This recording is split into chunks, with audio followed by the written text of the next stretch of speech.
My mom drew me to dance when I was 4. She actually enrolled me in dance classes at the community center, and then she ended up seeing how much I liked them, so we continued them.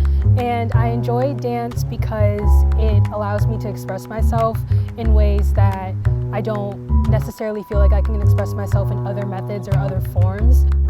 My best UWM dance moment was definitely this past winter dances of 2020. I got the chance to actually work with Bernard Brown, who is a choreographer out of California. I really got the chance to not only dance, but use dance for social justice, and that is something that I'm very passionate about. It was definitely the highlight of my dance career here so far.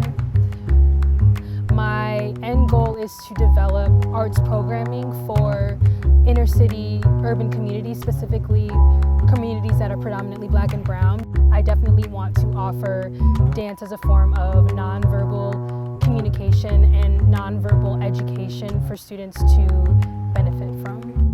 Don't ever feel like if you're not a ballet dancer or a modern dancer that you're not going to fit in here. There's so many other forms of dance that we offer and so many different opportunities you have to live and thrive in the form that you do enjoy. Take advantage of all the classes